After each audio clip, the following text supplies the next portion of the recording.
Caesar produced them gifts.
GM mother.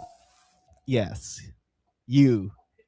Mofos, what is good? Welcome to the Ronin Radio. And it's going to be an interesting one. It's me, your friend, Gunlock. And tonight we're going to be joined by a really good friend of mine by the name of Jase the Wizard. And my co-host, where is my co-host? Mr. Sark Axie, come on in here, sir. Yo, that was quite the intro. You almost pulled the gilla out there. Jesus. I had to bring in the energy, man. I had to bring in the energy. Well, it worked. Well done, sir. Well done. All right.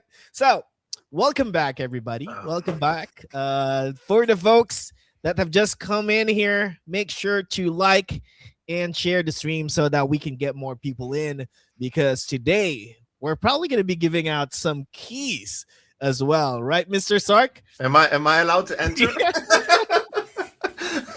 You are forced to do a giveaway. Okay, I forced you to do it's a got giveaway. It's got to be top 3 reasons or things I don't like about hosting this show is that I can never participate in the giveaways. It really, I don't know why, because it's $2 keys. There's something wrong with me. I need to participate and win some free shit. It's like it's like goodies, you know, like it's an itch, man. It's an itch. Yeah, like at the conference when you're grabbing all the merch. And the merch. Like oh yeah. Oh yeah, god. yeah. You gotta have it, and then you never wear that T-shirt ever again. It's like what I did during the last YGG. During the last day, I just left the booth. I left Rare out there, and yeah, just fuck you, man. Just do your thing, and I'm just gonna grab the most merch that I can, and take advantage of what's going on. But tonight, it's gonna be an interesting one.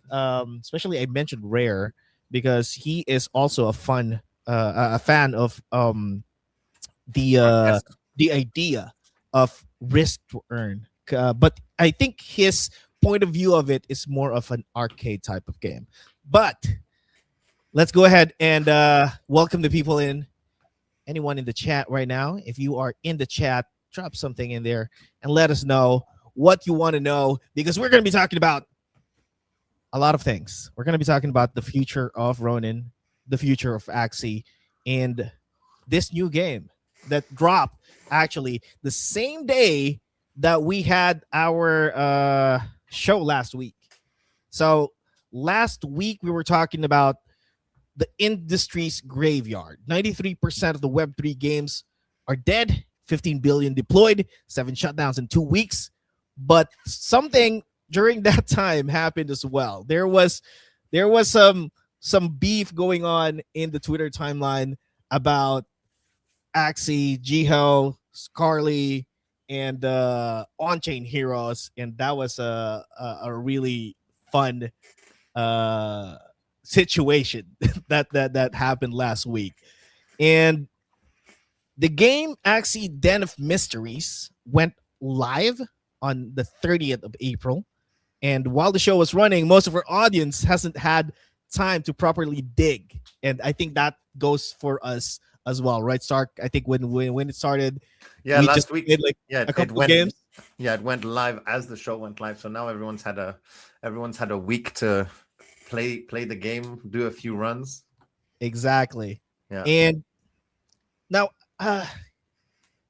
we have also a guest, right? We also have a guest that is actually from Sky Mavis, and he is gonna help us, I guess, paint the picture for the viewers on what this partnership or this new game is, or the meaning of it for the network. So let's go ahead and bring in our good friend, your good friend, Mr. Jase the Wizard, onto the show. Welcome, sir. Thank you. Glad to be back. So it's gonna be a fun one. It is going to be a fun one. I missed you in the show earlier today with Growers and Zanny, but I watched the podcast. It was hella fun. I missed it. I'm sad that I missed it. But tonight I am here. I'm going to be hosting together with Stark and Jace. For those that don't know who you are, because me and Stark already know who you are, let them know who Jace is. Yeah, awesome. So I go by Jase the Wizard because I'm a bit of a nerd, and we can tap into that a little bit if we need to. But I'm the channel strategist and social media essentially for Sky Mavis, so touching Axie Infinity and Ronin. I'm a nomad, been in the space, working full-time 5 years now, crypto since 2018, and then before that I was in the military. Military.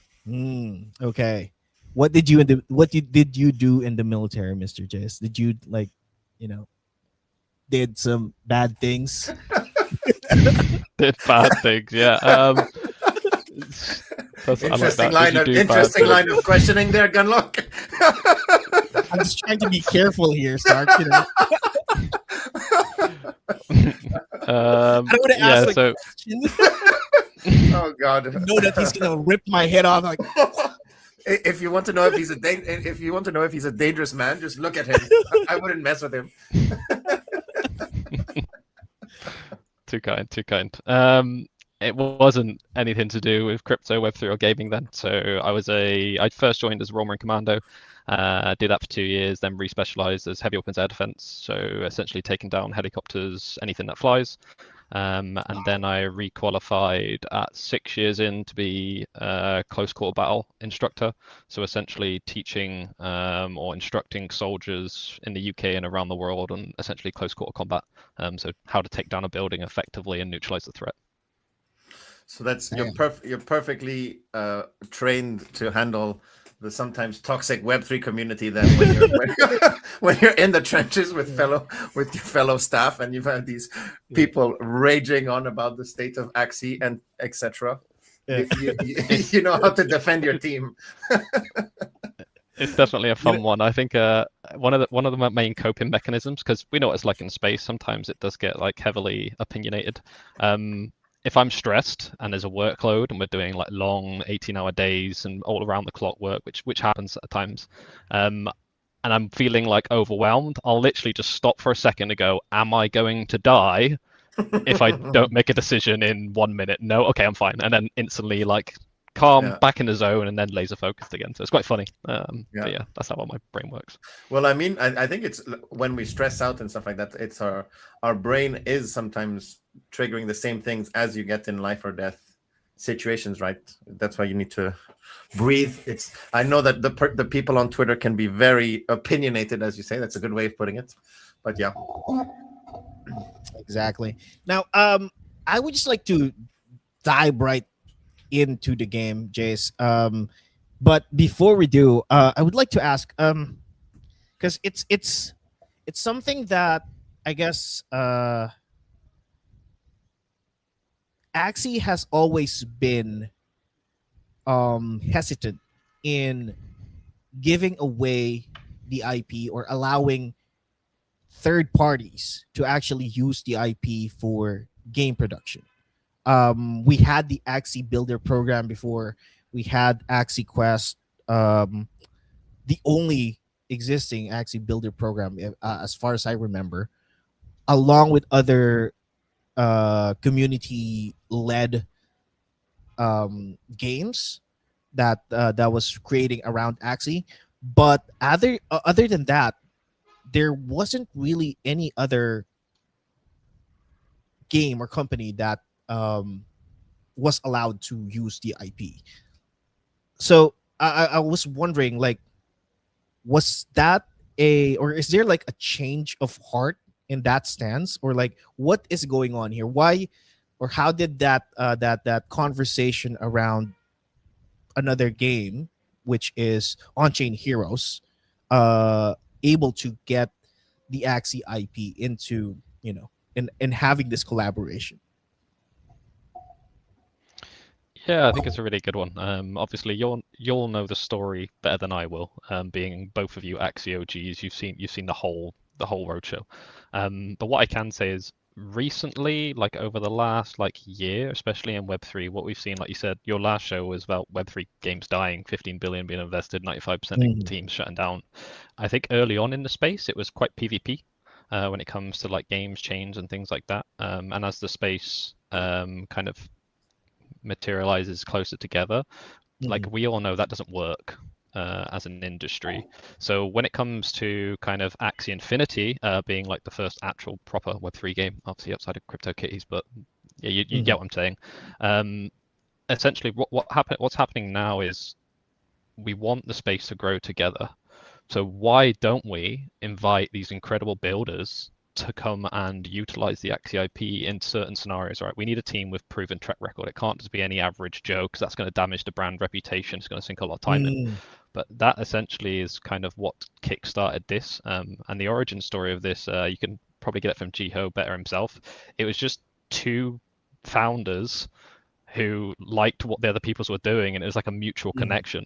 They reached out as people, not for wanting to get something from each other. It was just like, what are you up to? What are you up to? Is there interest in this? Okay, cool. And yeah, so Jiho is probably best to tell that piece, but it's very interesting. Okay, that is really interesting. But what I'm trying to actually get on that one is that is there like an angle here where, okay, if I am a really good developer, or I Mhm. have like a good track record of my game having good revenue, or my game having good traction that is outside of Ronin or maybe inside of Ronin, can I integrate, or can I use IP into my game or something like that? Is that like, does this open that conversation for other developers now, or is that like something that, you know, probably the listeners who are into that, or developers that are listening to this show as well, is that something that they can do now? Is that like opening that conversation? The door's open. It's if they want to progress down that corridor, essentially. So if they want to build with the Axie IP, they would like to reach out. Like the door's open. Like we will not shut that door straight away. So like you just need to understand, like not you, but as in like if you're a builder, we just want to Mhm. see like we want to see what you can build before you kind of get the Axie effect, which is like what we're known for, right? So yeah. See, Yeah, speaking of, yeah, yeah, sorry, go. Sorry. last week I don't know if you watched the show or watched it on playback, Jace, but there was a point where Theban made a really interesting point where, or like an interesting question where it was like wondering if there was a place for even other IPs getting introduced to some Axie games. So he was envisioning, and he was envisioning like maybe characters from other IPs being put into Axie Classic with new cards and stuff like that, as a way to freshen things up with those, either that or Axie Origins with the rather stale nature that they've become with no development being on them. Can you tell us if conversations like that are happening too, or is it mostly the other way for now? Yeah, great question. So, from what I'm aware, these opportunities come up with external game teams to build like new Axie variants of games. Mm. We haven't really actively been like, what if we do this other way around yet? I think that raises a really good question, and I'll present that to essentially the team and be like, do we want to look down this avenue? And then obviously with governance as well, we can then lean into that, and that could be a decision if it goes that route. Nice, nice, nice. Yeah, sometimes you just have to wish things into existence, and then you never know. Just get the ball rolling, and then the team decides. So yeah, Yeah, I can always Yeah. start with an idea, right, from community members. And okay, I would like to just dive into the game right now, because there has been a lot of hype. There's been a lot of chatter in the timeline about Axie Den of Mysteries. So let's get right into it. So if you are not familiar, you can go type this down on your browser. For those that are listening, it's axidom.xyz, and you should be able to get into the website. And if we can also show uh yay. game on your perspective, Mr. Stark. Okay. So first of all, you want to be playing with one keys. I don't to be fully optimal. I don't get Uh-huh. the people doing multiple keys because you're not getting the optimal. Because if you do 10 keys, you're not getting the 10x blessing, which is the real way to blast ahead. Let's say in terms of ROI. So yeah, let's do one key, which is $2, and Okay. then All right. woohoo. While Stark is doing that, um, the game is basically what we call, or what we know right now as risk to earn mechanic. I don't, to be honest, Jess, if I can like rename this thing, I would probably just call it arcade, right? Like the risk to earn. I don't know. I'm just tired of like the idea of play to earn, risk to earn, blah blah blah to earn, and Hmm. just I just want to call it what it is, right? If you go to an arcade, you put in a token into the slot, and you play a Street Fighter game. You go through the levels 1, 2, 3, or 5, or if you're good, you can finish it, and then sometimes you can't, right? And then you just lose the token after you enjoying that game, right?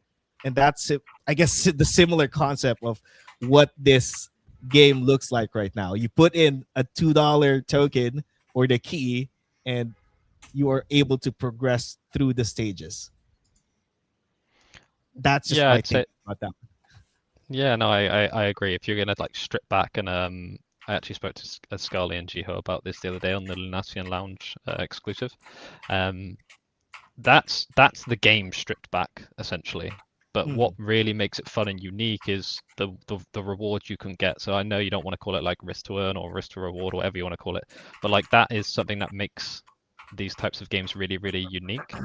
With kind of Axie Dom, what I didn't realize was how much fun I'd have with it. I always compare it to like chess. Like right now, Stark is going through rapid. I am a slow player because there's no time limit. I am like making every move count like I do when I play chess. So that's why I personally really like the game. Yeah. Stark is playing it like a madman right now. This is okay, guys. This is not how you actually play the game. So the thing is, I've done quite a few runs, and but also in the early levels, it's like less. Every move is less important. But yeah, you are supposed to play optimally. Yeah, you need to I've lost runs where I was one move away from picking up a big lightning bolt, and it's like that means you on level 7, level 8, level 9, and you're like, is there a point in the last 8 levels where I made one needless move? Of course, of course, you can see by my gameplay that I never make any needless moves. So yes, every action costs stamina, and every attack, even the attack of the enemy, will cost those stamina. And in the lower stages, the first few stages, it's not gonna feel. It's like an illusion. This is how I feel about this game right now. So at the beginning, I felt like I was so good at the fucking game, right? Because I could just breeze through level 1, level 2, level 3, no problem. When you get to level 4, 5, 6, and you just start noticing, oh, okay, I'm not that good. And then you get wrecked, and now 44 HP. Stark, okay, gets the stamina right there, and gets to it just becomes like, okay, it becomes sweaty. And this is like also another aspect of the game where you choose what kind. I think this is the roguelike element of it, right? You choose the random buff coming into the next stage. What is the choice here, Stark? I think going with it's one of these two. I think because I'm low on energy, I might go with this one, because this one, it says +1 damage versus enemies that are half health or lower. But at this stage, let's say they have three hearts. If they're on 2, it doesn't do that extra bonus. It only works from those that are 4 onwards. So I might just pick. What do you guys think? Momentum? What does Eleni think in the chat? Oh, is it momentum or merciless? I think momentum is actually good. What does the chess player say? What do you think, Jase? You're the chess player here. You're on floor 4, so I would go momentum, and then I would try and get merciless later on, because like I completely agree with you, Stark. Right now, most enemies going to be 3-star or 3 hearts. Yeah, you can just one hit some of them. Oh no, you can't hit. So if I had merciless, this still doesn't do 2 damage. So it's merciless is pointless here, whereas here at least I get an extra. Okay.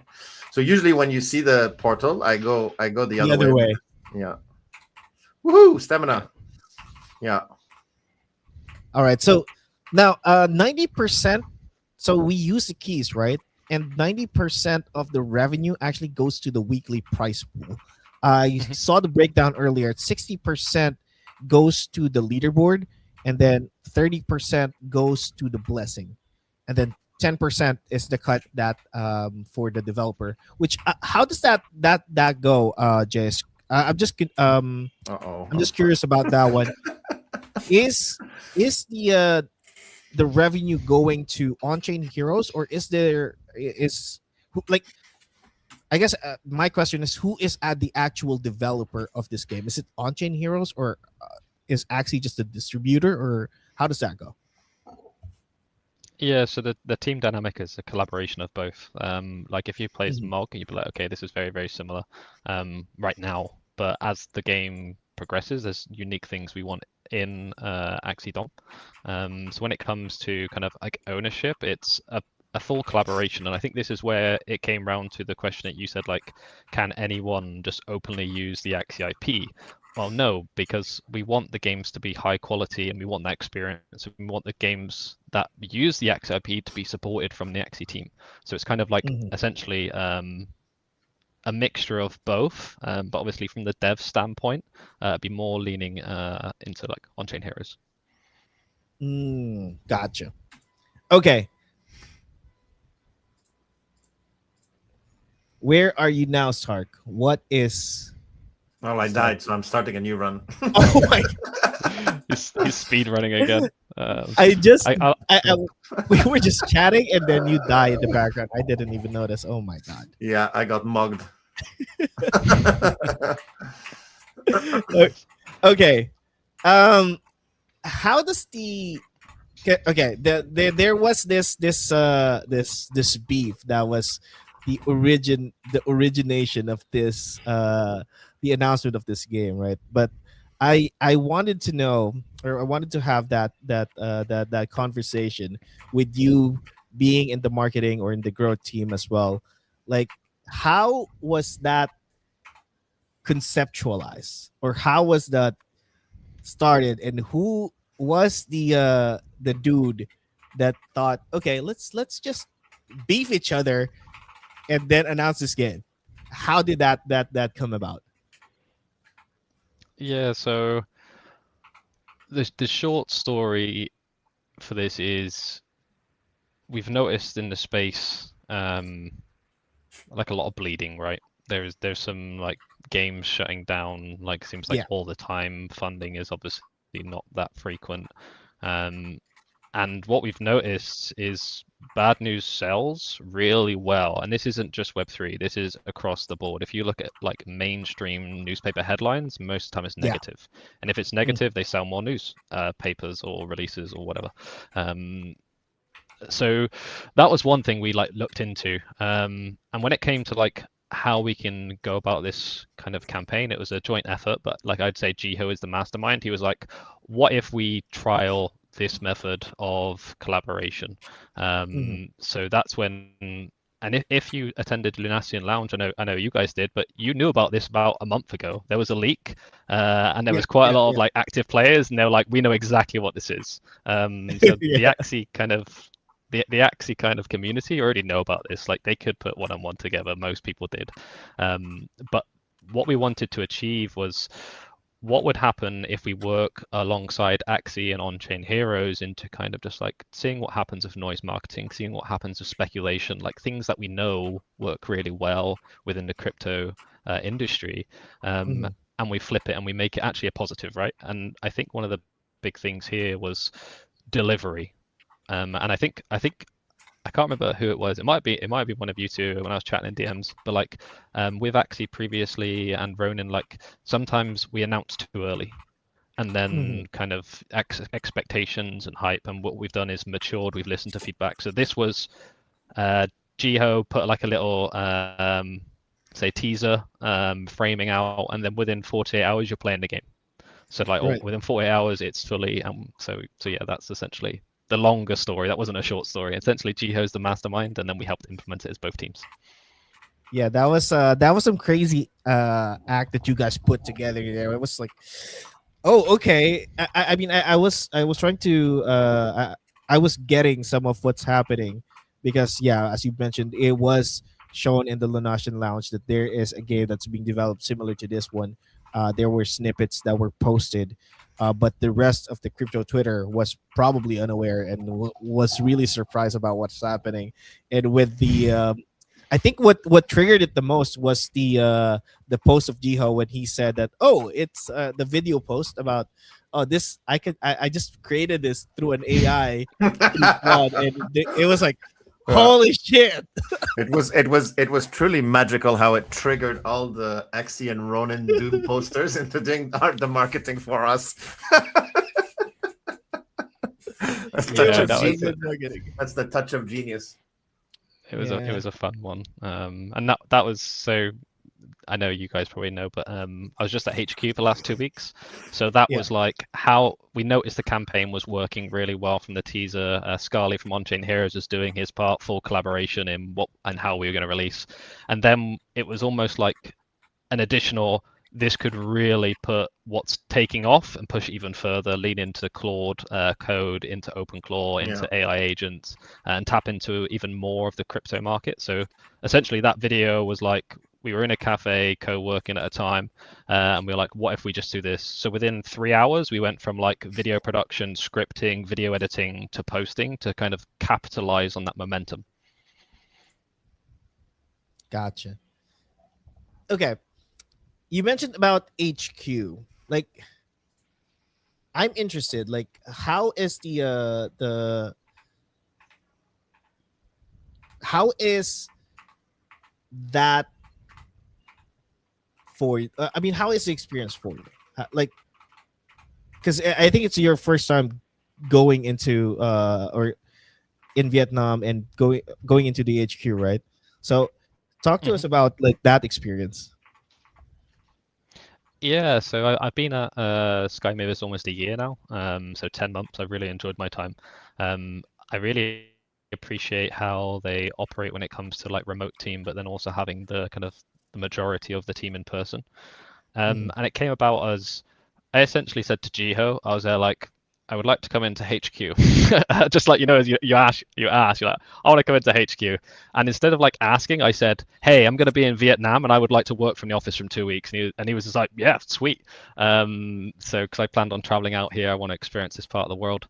So he set me up with the kind of the office HR team.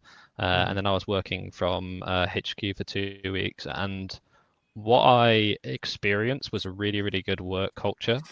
So with the office layout, like everybody's in the same room. So the like obviously CEO and obviously Jiho as well, being CGO, is in the same room as the newest hire, and that dynamic allows like communication to be so fluid, and like everyone's working together. There's a lot of like things going on behind closed doors at Sky Mavis and Ronin and Axie Infinity, but just in that environment, it was like, oh, I'm speaking to like the head of security at one point. I'm then speaking to the art team on one point. Then I'm speaking to a Tears Legacy team on the other point. Then I'm speaking to Ronin Wallet. And being in person really unlocked things that you can't get remotely. So I'm really, really happy that I experienced that. And hopefully the team appreciated me being there and didn't find me super annoying, asking loads of questions. Yeah, I can imagine like you trying to get into the heads of the development team and trying to, okay, what should we be talking to the community about and that kind of stuff. That is really interesting because we just finished the TS Legacy playtest, right? So but okay, going back to which stage are you now on, Stark? Because I'm seeing floor 6. Yeah. I was pausing because I was going to ask you guys what item you wanted I should pick. You're low on basically, HP. Basically, it's either pick the epic one or reroll. You still have a lot of gold to work with, right? So you can probably reroll here. Yeah, life still isn't that great, I don't think. Yeah, because at the later stages, I feel like damage is a lot better. Yeah, you want more damage. Yeah, I agree. Right now, the meta is damage. Yeah, my question, I guess, Jase, regarding the game is that because it's been out for a week, right? Like, what was the reception like? What in you guys are seeing things internally. You guys are seeing the player behavior, but what does week 1 look like for the players, the volume, the key purchases, and all that? If you can just share some things. I mean, you mentioned that you've been in the HQ, so you probably have seen the data, or maybe something that you can share to the public. Yeah, I would say I don't want to sound like a politician, but like the data's out there if you want to look with the prize pools, right? So you can see how much is being spent. One of the things I would say is like the timing of this, like we said, not just the marketing campaign, releasing, like this is all part of a bigger picture, right? We understand A Tier's Legacy is going to take time to fully develop, being like the bigger game of Axie. Everybody knows that. But what we're doing is building experiences like this, which is through a collaboration using the Axie IP, which then allows people to enjoy Axie in different ways whilst we build out the bigger products. Like, so that's, I know that's not answering your question, and I appreciate that, and I will be honest with that. But what we're trying to do is like allow the Axie community to do more things that they enjoy, and then we're taking all these learnings of working with these teams, and it will make the overall Axie ecosystem stronger and better. Okay. And you mentioned that you guys want to work more with the community. At the same time, you want to work more with known teams that are able to actually ship out products or games. Are there other expected games, since we are, I guess, 5 days away from going back to Ethereum? I am assuming that there are going to be other projects and that we're probably going to be looking at in terms of collaboration. But are there? I don't want to. I don't want you to spoil anything, right? But please do if you can.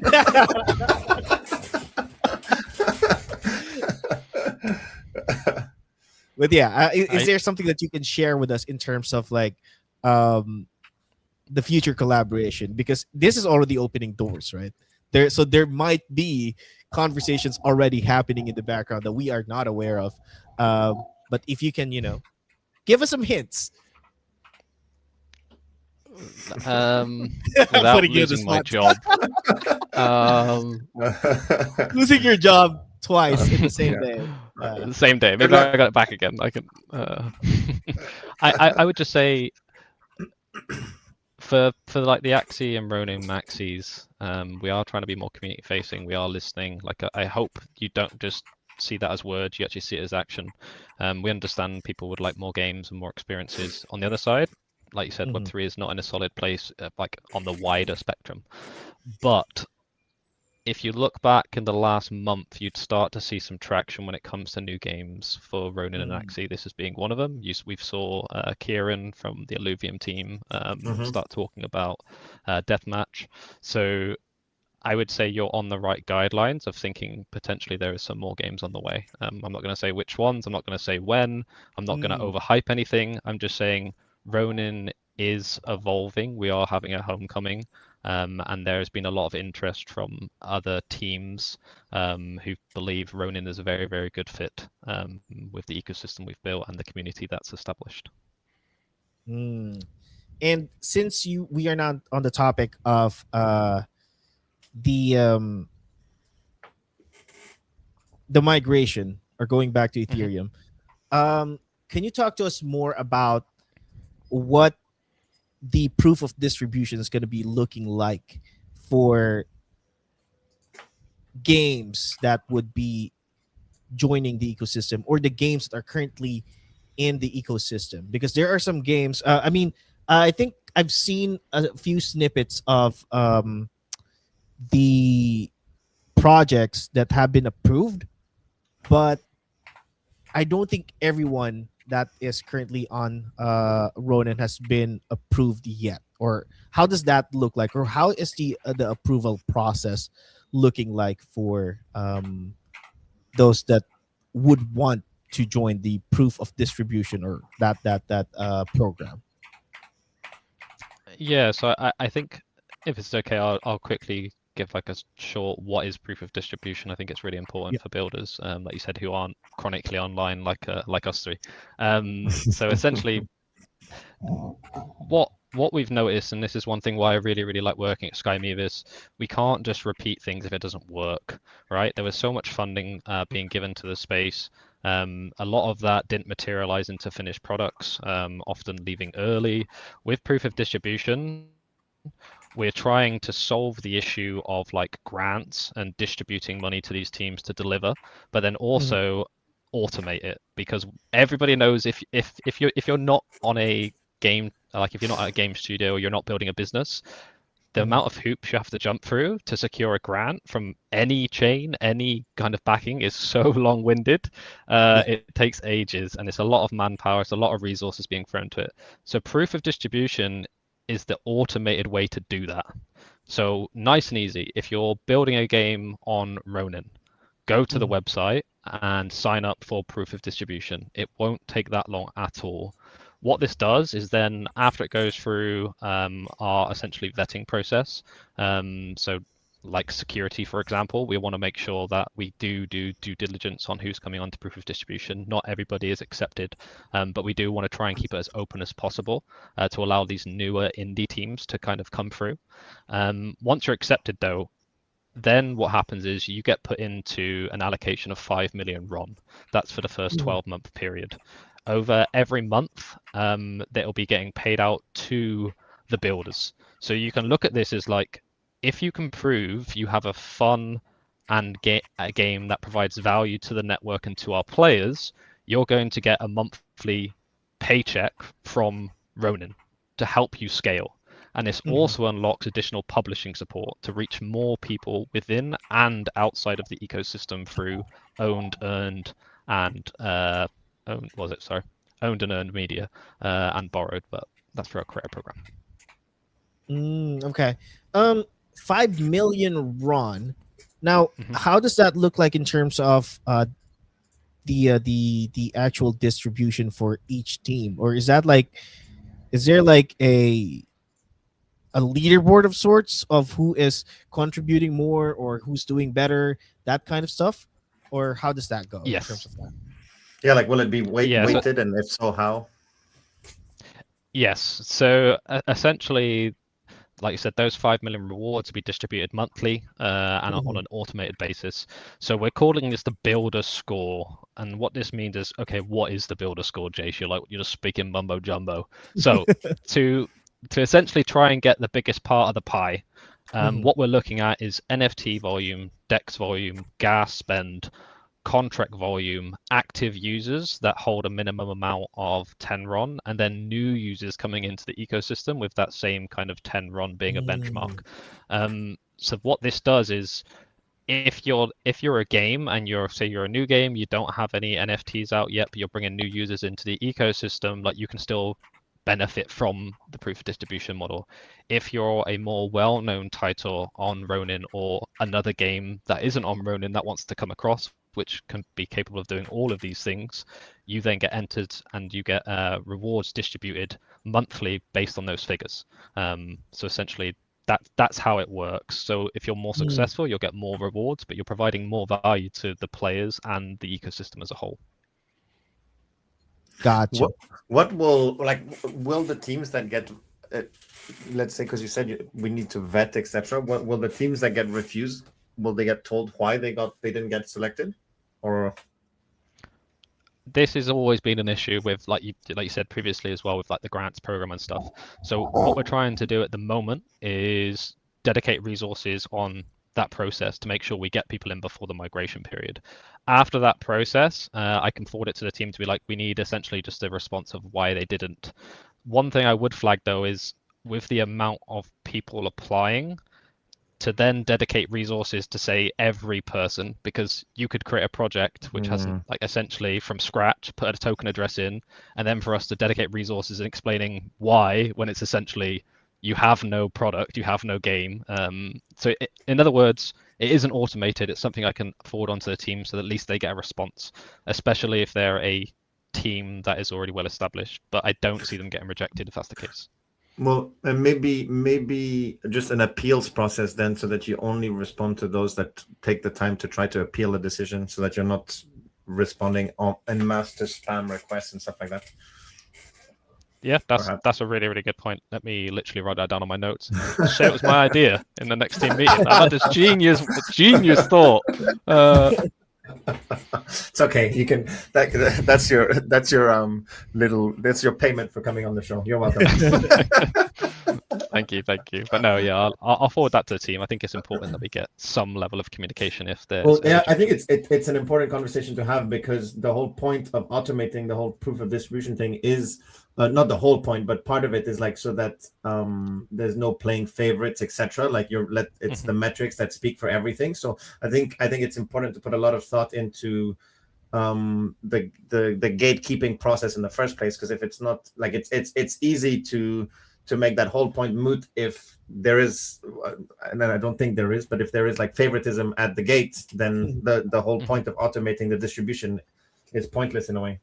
So it's important to have that discussion so that the community sees that it's transparent, etc., and that the team is thinking about it to give that whole argument more credibility, right? Yeah, no, I think it's a really, really strong point. Like the gate is, like you said, it's there to try and protect our users first and foremost. It's not. This doesn't say this is a gold standard project. Do everything you want with it. We still want people to do their own due diligence on the products that obviously are showcased. But I agree with you in the sense of having that more like transparency around it. So like if you do get rejected, you're told, and if you appeal it, not just like randomly, then you're told like why. Maybe it's a contract issue, which we've seen doing the due diligence. Maybe you're just very, very early and we want to see kind of more essentially growth from yourself before getting tapped into this. But really, I'll put it pretty frankly, I don't see many teams getting rejected. It's only if there's really any like security issues, essentially, being the main big ones. It's fringe cases, basically. Yeah. I see more being accepted than not being accepted because it's open. I saw a post about mods being accepted. Is there like how many teams or how many projects overall have been accepted so far? Do you know? Do you have those numbers? I don't know that number on the top of my head. I can ask the team afterwards. I think it's good to be aware of. Yeah. Okay, cool. Yeah. All right, there's a question in the chat right now coming in from Nova. Proof of distribution is good, but does teams have any incentive to hold Ron? This is a good question. It depends on the team. What we're looking, and this is just like early concepting. This is just Jase speaking. We're looking at like giving or potentially doing things differently depending on how builders react. We can't like punish builders, right? The whole point of proof of distribution is you being rewarded. But if, for example, say game A gets proof of distribution payout in Ron and then decides that's going to fund the player tournaments, like that's good. That means it's going 2 players, right? So when players are like, well, what do I get? It's a hard one, right? So we are looking at ways to incentivize essentially utilizing that role within in the ecosystem. But it's probably too early for me to like delve deeply into be like, yes, 100% everybody is just going to like repurpose it. Like, no, I can't. I think it could be interesting to basically, instead of trying to get the teams to do anything or force in that sense, which I don't agree with, it might be good to just increase transparency around it, which is like, I'm even thinking maybe a dashboard with how much each teams are getting, and then the wallet addresses so that the community themselves can just see and let the community judge if selling the RON or buying the RON or whatever, and then let the community decide if that's a correct use of funds, like basically use public pressure instead of trying to tell various teams what to do. Yeah, I think I like the idea of it, but would those resources be put elsewhere from a team standpoint? Realistically, the community could build this. The community in Ronin is absolutely insanely talented, so they could build it if they really wanted to. Well, just use AI, right? Jiho's built this game with a simple prompt. Just put it on Claude, man. Just create a game. Claude this bitch up. Exactly. Done. Yeah, good question though. Really, really good question, Nova. So sorry I can't give you a direct answer with it. So it's being explored. Nice. Okay, cool. Yeah. All right. I have a question here. I guess this is more of somewhat like a personal at the same time as someone that's creative or someone that's in the creator type of builder in the space, right? Especially Ronin Radio. What does that mean? Or the proof of distribution is looking towards builders, but is there going to be a separate program for those that are also bringing in value into the network, but is not able to show it through metrics that are on chain and stuff like that?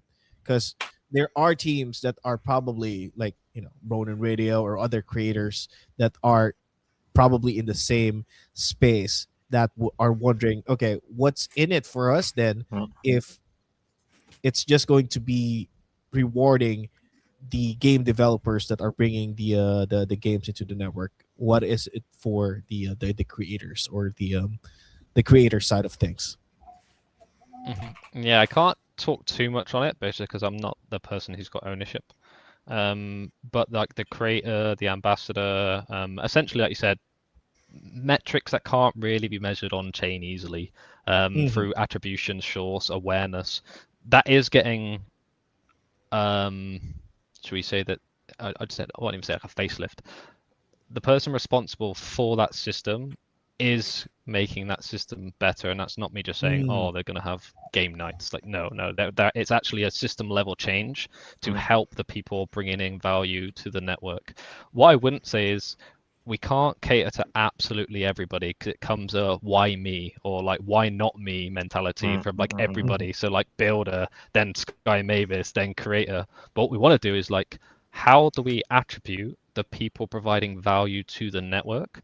We're starting with builders. That seems like the best block to start with. They're the Mm. games. That's why people actually come to the network. Then we can Mhm. expand to awareness. So creators, Ronin Radio, people that are like constantly bringing new eyes or educating people. And then we can look wider, which is like players. Well, obviously being in Web3, it's different to Web2. That's why we're here, right? So then we need to understand how to reward those types of users, and what those users are. Yeah. Gotcha. I was when you were asking that question, Gunlock, I was also thinking in terms of like teams that are building dashboards or tools. Like I think about like Axie for example, Axie.top. I don't know if you've used it Mhm. before, Jace, but it's like a pretty fleshed out. Like any competitive Origin player needs to use it. So it's like how does a team like that get support for especially building and maintaining a tool through the whole bear market when a lot of other teams just shut down their various Axie tools. Yeah, no, I haven't used it, being perfectly honest. I would say to the team if they're on the like listening, just apply for proof of distribution. If you've been in the Mm. ecosystem long enough and there Mm. is metrics that can help with that, if that's volume or not, apply for it. If you don't apply to any of the kind of Yeah. build a weight and score, um, I would either just say just send me a DM so I'm aware of you. That would probably be a good start, just because we won't Mm. miss everything. Or if not, wait until there's the next iteration, which essentially is this, Yeah. I'd say, more awareness style system. But yeah, there's no harm in applying, even just to get your name on the board or in people's in the team's head, etc. For even just having you in consideration for when they're building out um, the next iteration, right? To because if it's clearly something that the team agrees should get rewarded, but let's say that they're not aware of it, they might miss certain metrics, certain things. So you can the earlier these teams apply, probably they can help lightly anyway shift how the following iterations are going to be, right? I'm assuming. Yeah, so essentially, like this is a first of its kind model. No one's done this previously. This, like I said, this goes back to like why I'm a big fan of Sky Mavis innovating new ways. But like, if you're a builder on Ronin, apply for proof of distribution. That is my advice. Like, if you really want to be on the radar of us, apply for proof of distribution so we can at least be aware of what you're building and like check back in and look when we do the due diligence and through that process. If you're not Mhm. eligible for NFT volume, contract volume, active users, that situation could be bringing in new users. Hmm. So it's like, in other words, why not? So apply for proof of distribution is all I'm asking for teams to do because I want you to Yeah. be rewarded. Yeah. I'm popping the link in chat if ever Thank you. there's a builder lurking. Exactly. Yeah, All right, just send me a DM. So I'm easy. there you go. You can also send Jace a DM if ever you are interested in building. And Okay, I guess the final question around that topic is like, what from a community standpoint, Jace, because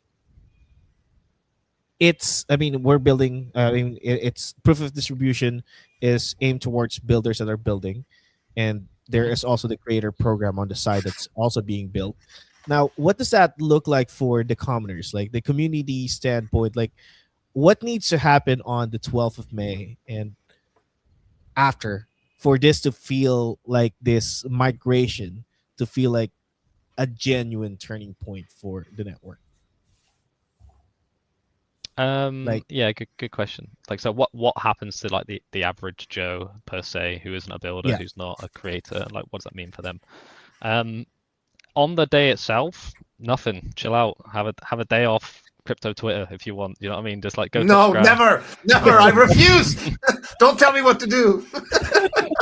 Sorry. Oof. Or don't. Sorry. But no. What essentially it means to you, right, is Ronin, and I don't want to go through the origin story. Like I said, you guys know this better than I do. But Ronin was created out of necessity. It wasn't a chain that was just like, we're going to build a product. It was like, no, it needed to happen when it happened. Coming back to Ethereum, though, is a big move for us. So what this actually does is, number one, we spoke about proof of distribution. So this is a new system, and this is using the old a validator rewards pool to fund this. So that's a benefit straight away. We're giving more rewards to builders to then build better games, better experiences, which you as a player will then play and hopefully enjoy. Number two, it's like deflation trajectory. So with what we're doing with token emissions. Number three is security. So we're now not essentially doing our own security, and that's one of the reasons why we're paying for the validators. We're now using Ethereum's and Optimism tech stack. Number four, it's faster. So when we have those friction points in wallets, if you try and do a swap, for example, or you're trying to do something on chain, it's a faster experience for that end user. So it may feel like after like May the 12th is like, oh, what has actually happened? Those are the four things that you'll kind of almost see straight away. But then what you'll then start to see is like, now we're on Ethereum, we then get access to the super chain, which we're easier to collaborate with these bigger teams, which will help Ronin grow, which will help Axie grow, and it will also help the other teams tap into something they haven't really got on Ethereum, which is the gamification layer. Like, we are very good at that, and then we can start working with them more directly. That is really exciting, and there's a lot of hello. Yes. Yep. You're still here. Can you hear us, Hemlock? He's gone. He's rugged. It's funny how he could still talk, but couldn't hear us. It's not a Ronin radio show without some technical issues. Although I'll admit it's usually me and not Gunlock. Okay, so we have a question in chat. A question in chat from Double D. Wants to ask you, how has the experience of working on Ronin been? Pretty broad question. Double D. Yeah, Double D's been. We've actually been friends for a long time. We met in Moonfrost, I believe. So, how has it been working at Ronin? I've really enjoyed it. Like working like directly with Jiho and the team at Ronin and Sky Mavis and Axie. Like, it's just so fast for innovation. And that's one thing that I really believe the space needs to lean into. So when it comes to like experiments, if I want to try new things for social or community based, like they're very empowering to be like, have a thesis. You can't blindly just fire the cannon at everything. But if I go to them, have an idea, have a thesis, back it up about this is what I want to achieve, this is what I believe will happen. Most of the time they're like, sweet, let's run with it. Unless it's like a crazy idea, which I have had a few and they've been turned off, which is probably safest. But yeah, honestly, working at Ronin and working at Sky Mavis, I'm really happy. I get to make a bigger impact on the space, and that's exactly why I wanted to join Sky Mavis. I want to contribute more to Web3, and I believe this is the place to do it. Yeah, the team is here, the community is here, and all we need now is more rewards for real builders with real activity, which is the whole point of this, right? And it becomes official on May 12th.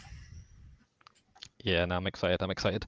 I'm just more. I think the main thing with Meta 12, the proven distribution model. I am an absolute super fan of indies, and this will help indies directly. Those small teams, right? So that's why I'm Yeah. so excited. But I won't keep Yeah. preaching on. I know I work for Sky Mavis, so I'm obviously biased. But I'm super excited for actually spotlighting these indies. Do you think fundamentally that because it looks like with games shutting down and potentially chains shutting down, etc., do you think that projects and games congregating on Ronin is the industry play?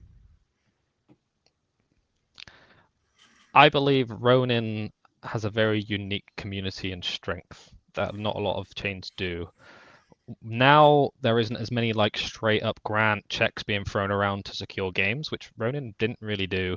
I believe Ronin is a very, very good place if you want to go from 0 to 100, not 0 to 1,000, that's like hitting global scale. If you want to go 0 to 100, attract real gamers, real players, tap into a very good ecosystem, tap into a publishing support marketing network, which most games don't have, then Ronin's a very, very good place to build. And like I said, my door's always open. Like we've chatted to teams that I don't want to leak anything. We've chatted to teams on other chains that have approached us, and one of the things is like, wow, like you've played our game. It's like, yeah, hell yeah, like of course we have. Like if you want to build on Ronin, we want to understand your game, we want to understand your community, and not many chains do this, and I'm really shocked that they don't do this. I'm not BD facing. I just like playing games, so I'm gonna play a game that potentially could be on Ronin, obviously.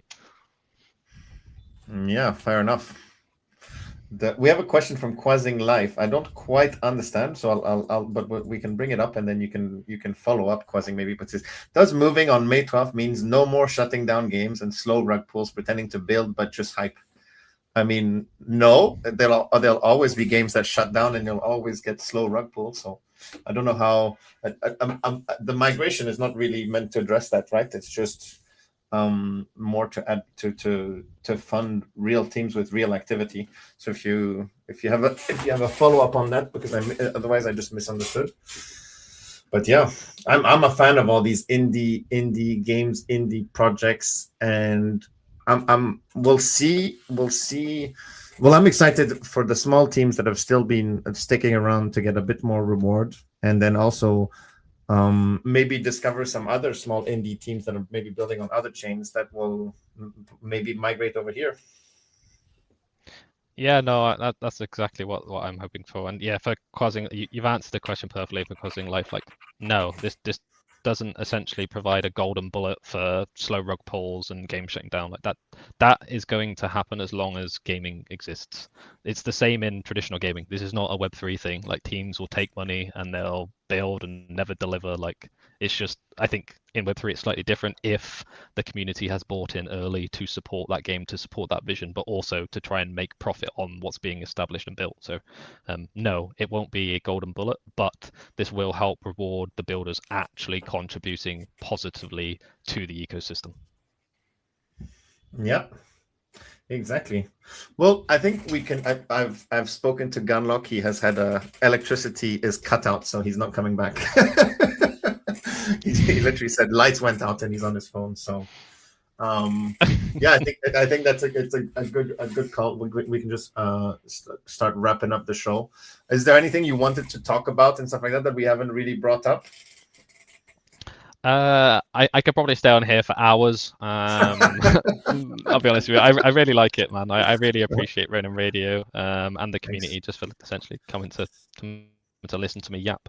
The one thing I would just say is just like Atia's Legacy, we've just collected the feedback. Looking forward to playtest 3, which is focused on combat. If you want to know about it, let me know. And then also, like with the migration happening, just if you are a builder on Ronin, sign up to proof of distribution. Yeah. I'm not going to ask again. You're leaving money on the table if you don't. Yeah, and also because Ronin is not just a chain, right? It's a whole distribution network, and the community is resilient. So it's, I mean, I'm not a builder, but I think it's a good place to build. Ronin is the place to be. So we'll see. About Atia's Legacy then, because I don't know if you know, but I haven't been able to play both playtests because it just won't work on on my phone, and I had various bugs on both iterations. So I'm excited for playtest 3. Maybe the game won't break this time. I've literally never played it. The first time it would crash on my phone, and the second time I just had a ghost character and I couldn't access any of the other areas. Yeah. I know it's been bad experience for you. We had chatted DMs and I was like, so you've never played? And I was like, and you're like, no, I literally can't. I'm nerfed permanently. So let me have a chat to the team and see if the scope is for PC build exclusive. Not exclusive, but like if there's a build stable on release. I think. Yeah. Let me ask you a question. I know we're wrapping up. If we said on release day for playtest 3, which is focused on combat, this build has not gone through the same level of testing as mobile, but at least you can try it. Would you prefer that, or would you rather something a bit more polished? I would just want to experience the game. And the thing is, I've tried on mobile. I know there was a PC build for playtest 2. I tried that too. It didn't work. I think it's tied to my account as opposed to the device. Like maybe too many axes, maybe something like that. It's happened many times before. Back in 2021, 2022, when I had like 7,000-8,000 axes, some games would just not work because they hadn't they didn't, like when like Axie Quest and stuff like that. I remember the first time I played Axie Quest and I logged in and then it just wouldn't load the axes. It would just crash because they didn't plan for loading 8,000 axes on an account. So I don't know what it's caused by, but yeah. Okay. Do we have a date or a tentative or a period for playtest 3? I know Jase, when we had him on, he said it would be sooner, like the gap between 2 and 3 will be smaller than between 1 and 2. But do we have a date? Yeah. We haven't set a date, but we've said a month. But I'm not going to say it openly on the Ronin Radio. I'm going to say go and check out socials. There's Easter eggs purposely being put in content. But I'm lazy. I'm lazy, Jase. I just want you to tell me. I'll tell you over DM. Okay, cool. Okay. The audience doesn't get to be lazy like me. No. It's all about having fun. Ronin Radio just obviously said it as well because obviously they're clued in. Who's behind the account? Exactly. Well, yeah. Okay. Well, it's been nice chatting to you.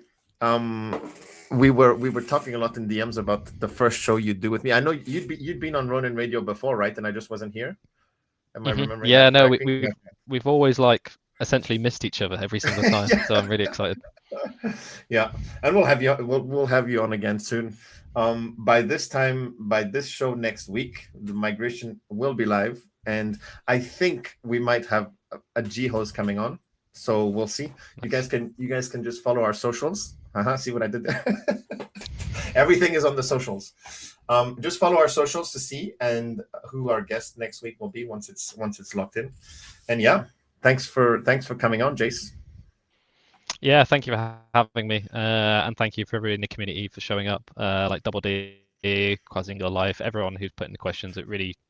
And Nova, it helps me understand what's on top of mind of the community, and that's what I believe Ronin Radio is so special at doing. So thank you. Oh, that's kind words. Yeah. Okay. See you guys, everybody, and we'll wish Gunlock some electricity soon as well. He's usually better at closing out segments and closing out the show, so I'm just gonna say bye. Bye. See you, everybody. Bye.